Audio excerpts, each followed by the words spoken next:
देखिए, वक्फ जो है हिंदुस्तान के संविधान में हम भारत के लोगों के बीच में अगर प्रस्तावना पढ़िएगा, उसमें यह है कि हर कम्युनिटी को अपने धर्म के ऊपर भी, अपने भाषा के ऊपर भी, सब पर उसका अधिकार है। व्यक्तिगत तौर पर उसको एक्सप्रेशन का अधिकार है।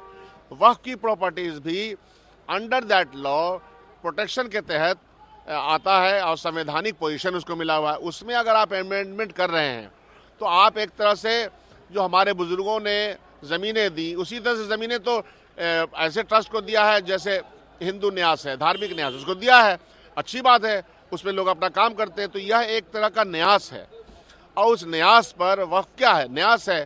तो उस दान की हुई प्रॉपर्टी पे आप क्यों कब्जा करना चाहते हैं? और दान की हुई प्रॉपर्टी पे आप कुछ बनाना चाहते हैं, बोलिए ना। बिहार सरकार भी बनाती है। हाउस में मुख्यमंत्री से जानने की कोशिश करेंगे कि उनका स्टैंड क्या है। नेचुरली उनको ये तो उनके सामने एकदम दोधारी तलवार है। ये नहीं हो सकता कि चित भी मेरी पट भी। उनका एक बौना मंत्री इसके खिलाफ पार्लियामेंट में बोलता है, उसके बाद ये चुप्पी साधे रहते हैं। इनके अंदर जो माइनॉरिटीज के लोग हैं वो कह रहे हैं नहीं नहीं नहीं, नीतीश जी का मन तो एकदम इधर ही है। नीतीश जी का मन इंसाफ के साथ होना चाहिए, संविधान के साथ होना चाहिए। क्या उनका मन संविधान के साथ, संविधान संबद्ध प्रोटेक्शन में है कि नहीं, यह है बहुत बड़ा सवाल। आपके जो अध्यक्ष हैं मल्लिकार्जुन खड़गे ने कहा है कि जो गरीब SC ST का वोट है ना, वो बर्बाद हो जा रहा है। उसकी वजह यह है कि ये जो भारतीय जनता पार्टी का तंत्र है, ये तंत्र विद्या दिमाग को भी बौखला देती है ना। तंत्र की परेशानी है। डेमोक्रेसी को सहज तरीके से अगर चलने दीजिएगा, बरतने दीजिएगा, उसके प्रोटेक्शंस का ख्याल आप कीजिएगा, तो भारतीय जनता पार्टी के आइडियाज कभी बचेंगे ही नहीं।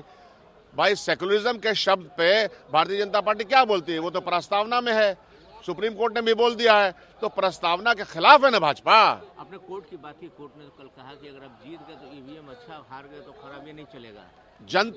जनता के बीच में ये बात जाएगी। जनता प्रोटेस्ट कर रही है ना। EVM के खिलाफ पूरी दुनिया में एक माहौल है कि मशीन को हैक किया जा सकता है और उसका प्रतिलक्षण कहीं कहीं होता है, तो उसके खिलाफ लोग बात कह रहे हैं। हर चीज फाइनल तो नहीं होती है ना। तो एक जनता का अपना एक सोच है, उस सोच को ला रहे हैं, पार्लियामेंट में लाया जाएगा। वाला मामला अपना हाउस के अंदर उठाएंगे 100% खूब जम के उठेगा और नीतीश जी का अंदाज पता चलेगा किधर हैं वो।